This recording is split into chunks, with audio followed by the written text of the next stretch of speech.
Alien Isolation. Does it live up to the hype? Well, let's take a look and see.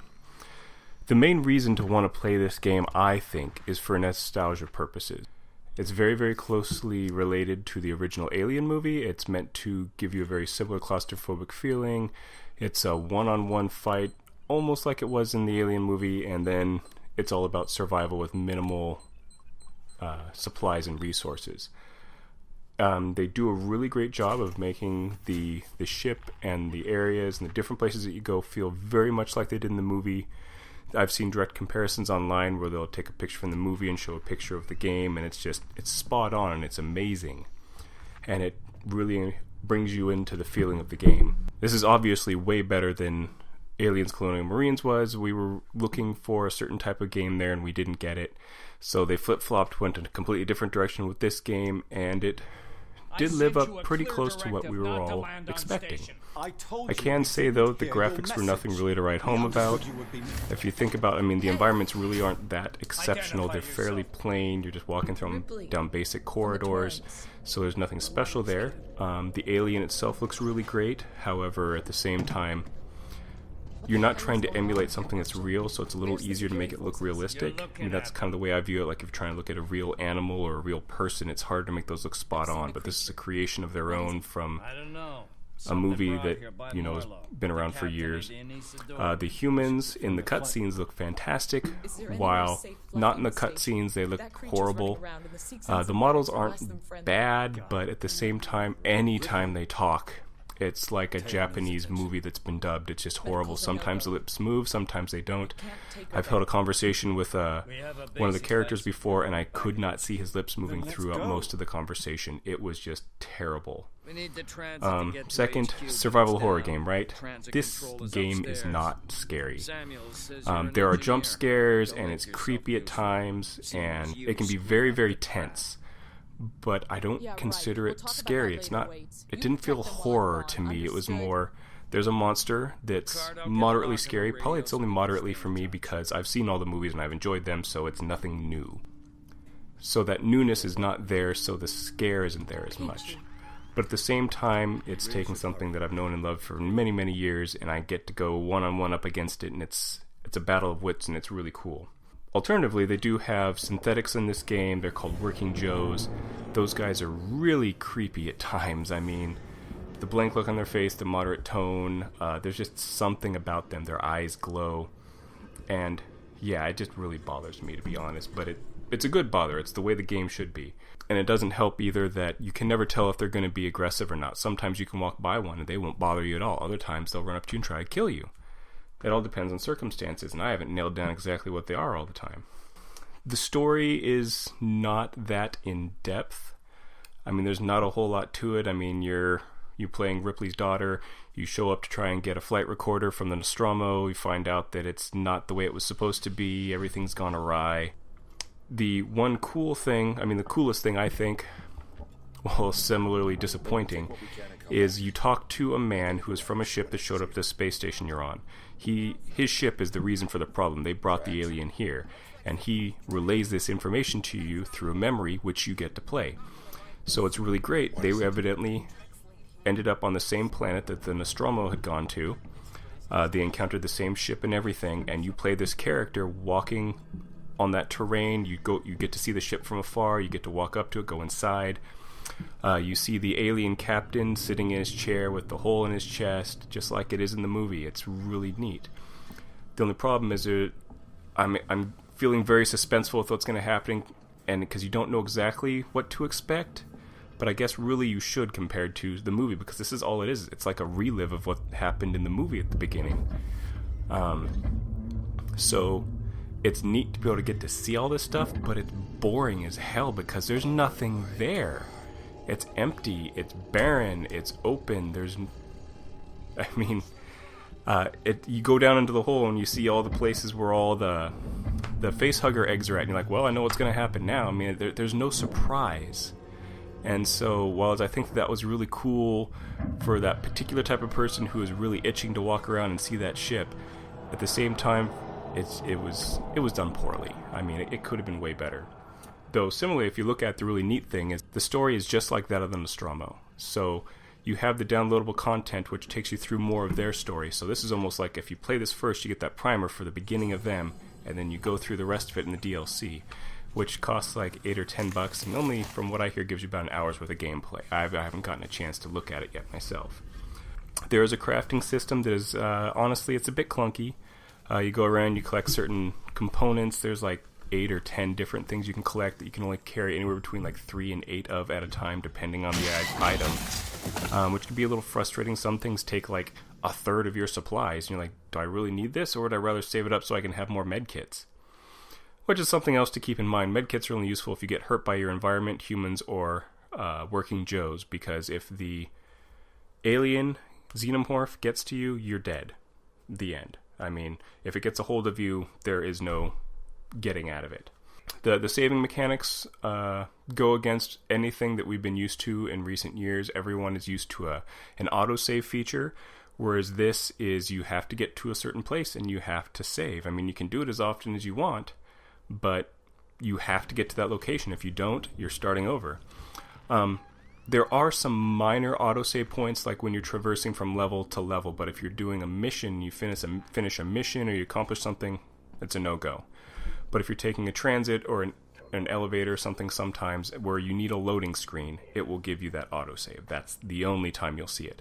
So it adds to that tension that you have to get from point A to point B without dying, or you're starting over at point A. I mean, there's no autosave in between. So that adds to the tension, and that was strangely appreciated. I mean, I'm used to my autosaves and I missed it, but at the same time, I think it would have cheapened the game if it hadn't been that way. The gameplay is very simplistic, but decently satisfying. It can be really slow and aggravating at times because the AI for the xenomorph is so unpredictable that you never know what's going to happen next. So he could be wandering in circles really close to where you're hiding, and even though he might not find you, he'll be right there, and you can be sitting hiding in or under a table or in a locker or wherever you're hiding for a couple minutes, just waiting for him to disappear off of your little motion tracker, and it can be aggravating. I mean, it's great realism and immersion, but at the same time, it's just like, God, could he just move on? And there are other times where he seems way too smart, because I know he's in the vents, because the motion tracker shows he's on top of me, but he's not in front of me, right? So I will be moving around, and he'll be moving with me, and so it's like he knows where I'm at, but he's not going to kill me. And that seems like the AI is kind of cheating and fucking with me, and I didn't like that, because it's just like, it makes me feel afraid to move. And it's like a dirty trick to do that, not an intelligent AI. It felt like the game was screwing with me as opposed to an intelligence. I did play through it on easy because I have seen all the gameplay stuff, and I was so afraid that I would die so much that I get too frustrated and not make it through the game. I do have that problem. I'm not one of those hardcore gamers. I'm a casual gamer, even though I do play a lot. I don't want to have a huge challenge. I'm not one of those people who plays Dark Souls. I've tried it, I got a little ways, I got frustrated, I gave up. I didn't care anymore. I want to get through, I want to play my story, I want to meet these characters, and that's the meat and potatoes for me with some cool mechanics thrown in. So I played on easy. I did still die a lot. Keep in mind, I mean, the AI is slightly less, it's less intelligent, but it will find you and it will kill you. If you get through the game without dying on easy, you're amazing. I got through the first level without dying, but after that, it did start happening regularly. I became a little less paranoid and a little more bold here and there, and I ended up paying for it. Comparably, you have this really intelligent Xenomorph AI. The human AIs are predictable, boring, and stupid. Up to and including the working Joes. They'll walk in their patterns, and it's just, why are the humans more predictable than the Xenomorph? I mean, I can get that with the working Joes. They're robots. They're programmed to do stuff. That's the way it should be. But, I don't know, it was just kind of frustrating and stupid. And though a nice thing is halfway through you get a flamethrower, which gives you a very small leg up on the alien. It makes it so that if you see it coming, and you can get your flamethrower out quick enough, you can give it a burst in the face and it will run off. So you have a little bit of reprieve to run and hide as fast as your little legs can carry you. But if you don't see it coming, you're still dead. Or if it's too close for you to pull out your flamethrower, because it does take just a little bit of time to pull out your flamethrower and hit the trigger to send that burst of fire out, you end up dead no matter what.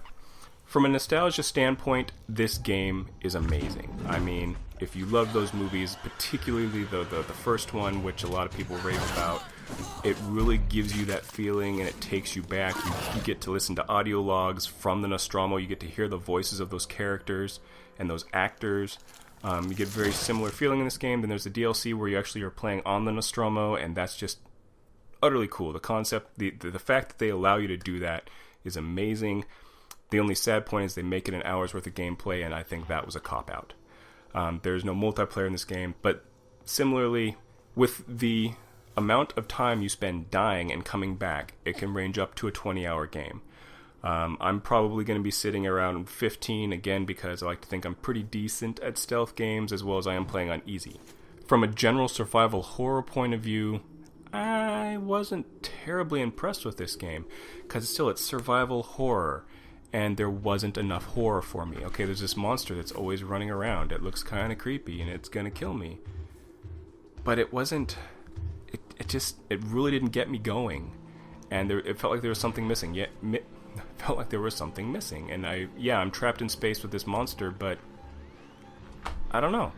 I didn't care that much. I wasn't that scared. The only time I was scared is if I turned around and boom, there was a Working Joe in front of me. I freaked out one time. I turned around and there was an android. And I had lost my mind at that point. I was not expecting it, and that scared me. But that's a jump scare. It's not the same thing as horror. Horror is not jump scares. It is partially jump scares, but there's supposed to be lots of other things in there too. And after a while, the game as a whole becomes kind of predictable. Not the AI, but you can get a sense of when you're more likely to encounter the xenomorph as opposed to dealing just with Working Joes or just with humans or a combination of the two. What I think I would like to see, again, I haven't fully finished it. I've got a little while, just a couple more hours worth of gameplay to go, but I've heard that they leave it open for a possible sequel, which I think could have a lot of potential. What I would like to see is I want to see a halfway point between this game and Colonial Marines. I want there to be multiple xenomorphs, but give us some weapons that we can use to kill them. In this game, you have weapons that you've logically seen in these movies kill a xenomorph. You can get a shotgun and a flamethrower and a revolver and a bolt gun. And between all of these, you cannot even injure this monster. All you can do is scare it, and that's complete and utter bullshit. We've seen it happen. I've seen them use a shotgun on a xenomorph in Aliens. But I can't do it, I guess, because I don't even imagine why. So I'd like them to backtrack on that and allow us to do that, make there be multiple xenomorphs, but not an army. I don't need there to be so many as there were in the Aliens movie.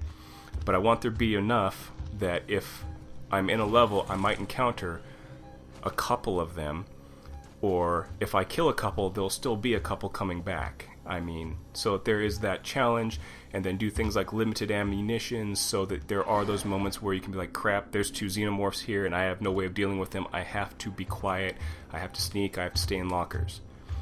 So take those two concepts, mash them up together, and I think you would have some really great potential for an even greater game. So yeah, I mean, I really enjoyed this game, and I would suggest it for most people. It's fun. It's a challenge for the hardcore gamers. Put it on hard, and you will have yourself a heyday. It will take you some effort, and you will be well rewarded. It can be a lot of fun to get through a game on hard like this. It's very satisfying. So I would give this game 3.5 face hugs out of 5. Check it out, and I think you will enjoy it.